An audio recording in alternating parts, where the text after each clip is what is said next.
সুপ্রভাত বন্ধুরা, আজ 15 জুন রবিবার। শুরু করছি চিন্তনের মুখ্য বার্তা। আজকের আন্তর্জাতিক খবর। মার্কিন মদতে ইরানের ওপর ইসরায়েলের ভয়াবহ হানা। ইরানের সেরা 7 সামরিক কর্তা এবং 5 পরমাণু বিজ্ঞানী নিহত হওয়ার খবর সরকারিভাবে স্বীকার করে নেওয়া হয়েছে। মধ্যপ্রাচ্য এলাকায় বড় সংঘর্ষের আশঙ্কা রয়েছে বলে ট্রাম্প সতর্ক করার পরেই ইরানে হামলা চালায় ইসরায়েল। ইসরায়েল শুক্রবার জানিয়েছে তারা ইরানের পারমাণবিক ও সামরিক স্থাপনাগুলোতে হামলা চালিয়েছে। আবারও তারা সামরিক অভিযান চালিয়ে যাওয়ার প্রতিশ্রুতি দিয়েছে। ইরানের একাধিক স্থানে হামলা হয়েছে। বিস্ফোরণের খবর পাওয়া গেছে রাজধানী তেহরান সহ দেশটির একটি গুরুত্বপূর্ণ ইউরেনিয়াম সমৃদ্ধকরণ কেন্দ্রে। এরপরেই পাল্টা হামলা চালায় ইরান। ইসরায়েলের এই এয়ার ডিফেন্স সিস্টেম ভেঙে তেল আভিভ সহ একাধিক জায়গায় আছড়ে পড়ে ইরানের ক্ষেপণাস্ত্র। ইরানি ক্ষেপণাস্ত্রে তছনছ হয়ে গেছে ইসরায়েলের বহু স্থাপনা। একাধিক সূত্র মারফত জানা গেছে ইসরায়েলের প্রধানমন্ত্রী দেশত্যাগ করে ইসরায়েল ছেড়ে গ্রিসে পৌঁছে গেছেন। বিমানটি এখন এথেন্স ফ্লাইট ইনফরমেশন রিজিয়নের অধীনে রয়েছে। সাথে 2টি ইসরায়েলি যুদ্ধবিমান এসকর্ট হিসেবে রয়েছে। বিধ্বংসী আগুন দুবাইয়ের বহুতলে। শুক্রবার গভীর রাতে দুবাইয়ের মেরিনা পিনাকলের ভিতরে অবস্থিত বহুতল টাইগার টাওয়ারে অগ্নিকাণ্ডের ঘটনাটি ঘটেছে। 67 তলা উঁচু ওই বহুতলে 3820 জন বাসিন্দা ছিলেন। আগুন লাগার প্রায় 6 ঘন্টা পর দমকল এসে আগুন নিয়ন্ত্রণে আনে। তবে ওই ঘটনায় এখনো পর্যন্ত হতাহতের কোনো খবর পাওয়া যায়নি। এপ্রিলে নয়, 2026 সালের ফেব্রুয়ারিতেও ভোট হতে পারে বাংলাদেশে। তারেকের সঙ্গে বৈঠকে জানিয়েছেন ইউনূস। বাংলাদেশে রাজনৈতিক পালাবদলের পর তারেকের সঙ্গে ইউনূসের এটাই প্রথম বৈঠক। শুক্রবার সকালে লন্ডনের একটি হোটেলে তারা প্রায় 1.5 ঘন্টা বৈঠক করেছেন। নির্বাচন নিয়ে তাদের মধ্যে আলোচনা হয়েছে। ইউনূস সম্প্রতি আগামী বছরের এপ্রিলে নির্বাচন হবে বলে ঘোষণা করেছেন। তার এই ঘোষণায় বাংলাদেশের বিভিন্ন রাজনৈতিক দল ক্ষোভ জানায়। চলতি বছরেই নির্বাচন করানোর দাবি জানায় বাম গণতান্ত্রিক জোট সহ বিভিন্ন অংশ। তবে এদিন প্রধান উপদেষ্টার সংবাদ মাধ্যম সংক্রান্ত শাখার বিবৃতিতে জানানো হয়েছে যে ফেব্রুয়ারিতে নির্বাচন করাতে রাজি ইউনূস। ইরানের ভূখণ্ডে ইসরায়েলের হামলার তীব্র নিন্দা করল সিপিআইএম পলিট ব্যুরো। শুক্রবার বিবৃতিতে পলিট ব্যুরো বলেছে ইরানের ভূখণ্ডে ইসরায়েলের হামলার তীব্র নিন্দা জানানো হচ্ছে সিপিআইএম এর পক্ষ থেকে। এখনই সামরিক অভিযান বন্ধ করার দাবি জানানো হচ্ছে। পলিট ব্যুরো বলেছে ইসরায়েলে ইরানের ওপর পরপর হামলা চালাচ্ছে। ইরানের শীর্ষস্তরের সেনা আধিকারিক, একাধিক পরমাণু বিজ্ঞানী এবং বহু সাধারণ নাগরিকের মৃত্যু হয়েছে। ইসরায়েলের বিবৃতিতে স্পষ্ট যে দীর্ঘ পরিকল্পনার পর এই হামলা চালানো হয়েছে। এই হামলা থেকে স্পষ্ট যে গোটা পশ্চিম এশিয়ায় ইসরায়েল নিজেদের আধিপত্য কায়েম করতে চায়। সিপিআইএম পলিট ব্যুরো এই হামলার জন্য সরাসরি মার্কিন মদতকে নিশানা করেছে। বৃহস্পতিবার রাষ্ট্রসংঘে প্যালেস্তাইনের আগ্রাসন বন্ধের প্রস্তাবের ওপর ভোট হয়েছে রাষ্ট্রসংঘের সাধারণ পরিষদে। ভোটদানে বিরত ছিল ভারত। ভারত সরকারের এই ভূমিকার সমালোচনা করে পলিট ব্যুরো বলেছে ভারতের এই ভূমিকা ইসরায়েলকে মদত যোগাচ্ছে। ভারতের সাথে প্যালেস্তাইন এবং ইরানের দীর্ঘ কূটনৈতিক সম্পর্ক আছে। সেই সম্পর্ক আরও মজবুত এবং শক্তিশালী করা প্রয়োজন। বিজেপি নেতৃত্বাধীন এনডিএ সরকারের উচিত ইসরায়েলের প্রতি সব পরোক্ষ সমর্থন বন্ধ করা। বিজ্ঞান, স্বাস্থ্য ও পরিবেশ সংবাদ। নিজেকে বাঁচিয়ে রাখতে হলে যদি অন্যকে শেষ করে দিতে হয় তাহলে সেটাই করতে হবে। পৃথিবীর আদিকাল ধরে এই নিয়ম এবার করে দেখালো ব্যাকটেরিয়া। গবেষকরা এদের এই কাজ দেখে একেবারে হতবাক। কিভাবে এরা এই কাজ করছে? কিছু ব্যাকটেরিয়া রয়েছে, তাদের কাছে সর্বদাই প্ল্যান বি থাকে। যখন কোনো দেহের পুষ্টি শেষ হয়ে যায় তখন তারা পাশের অন্য একটি ব্যাকটেরিয়াকে মেরে ফেলে এবং তাদের খেয়ে নেয়। এভাবেই তারা বছরের পর বছর বেঁচে থাকছে। অ্যারিজোনা স্টেট ইউনিভার্সিটির একটি গবেষণা থেকে উঠে এসেছে এই তথ্য। সেখান থেকে জানা গিয়েছে এই নিয়ম একসময় পৃথিবীর প্রাচীন প্রাণীরা ব্যবহার করত। সেই একই নীতি নিয়েছে এই ব্যাকটেরিয়াগুলি।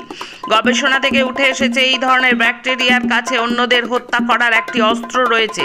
সেটিকে নিজেদের প্রয়োজনে তারা ব্যবহার করছে।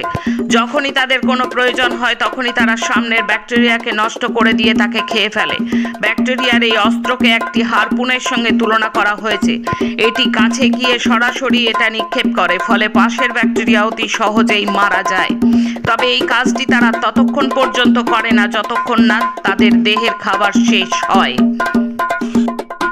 আসছি দেশের খবরে। মধ্যপ্রদেশ আদিবাসী একতা মহাসভার ডাকে বনাঞ্চলের অধিকার, আদিবাসী ছাত্রছাত্রীদের স্কলারশিপ এমন একগুচ্ছ দাবি নিয়ে কয়েকশো আদিবাসী বিক্ষোভ দেখালেন মধ্যপ্রদেশের শৈলনায় মহকুমা শাসকের দপ্তরে। রতলাম জেলায় এই মহকুমায় 500 বাসিন্দার জমায়েত হয়েছে রীতিমতো টানা প্রচার চালিয়ে। আদিবাসীদের এই মঞ্চ জানিয়েছে একাধিক মহকুমায় হবে বিক্ষোভ। মহকুমা শাসকের দপ্তরের সামনে বিক্ষোভে বক্তারা জানিয়েছেন আদিবাসীদের জমির জন্য আইন থাকা সত্ত্বেও পাট্টা দিচ্ছে না বলে বিজেপি সরকার।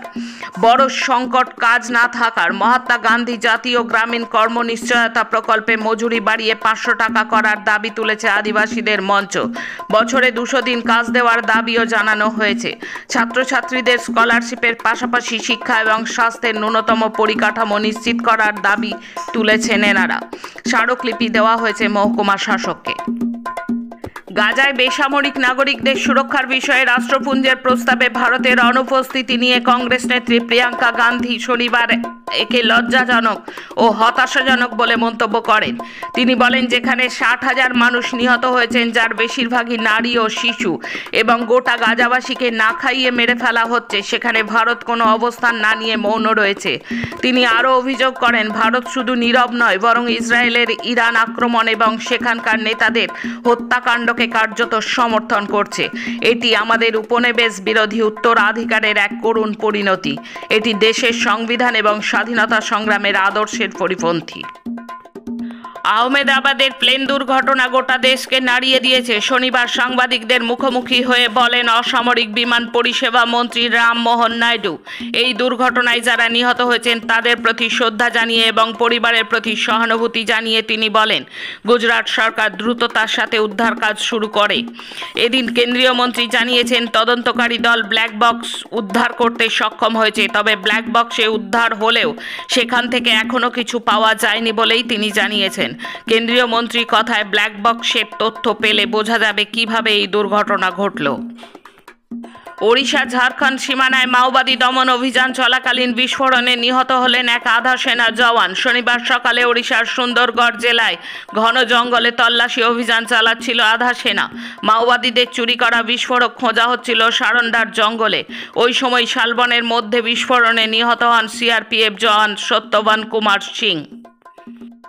10 বছর ধরে বিবাহিত জীবন, 2 সন্তানের জননী এহেন এক মহিলাকে সারা শরীরে গরম লোহার ছ্যাঁকা দিয়ে নির্মমভাবে মারধর ও নির্যাতনের অভিযোগে উঠেছে স্বামী ও শ্বশুরবাড়ির লোকদের বিরুদ্ধে। ওই গৃহবধূর মৃত্যু হয়েছে। ঘটনাটি উত্তরপ্রদেশের আলিগড়ের। মহিলার পরিবার দাবি করেছে যে বুলেট, মোটর বাইক এবং একটি মহিষের যৌতুকের দাবি পূরণ না হওয়ায় তার স্বামী ও শ্বশুরবাড়ির লোকেরা মেয়েকে নিয়মিত নির্যাতন করত। পুলিশ যৌতুক হত্যার মামলা দায়ের করেছে। মণিপুরে বেআইনি অস্ত্র উদ্ধারের অভিযানে বৃহত্তম সাফল্য পেল অসম রাইফেলস ও পুলিশের যৌথ বাহিনী।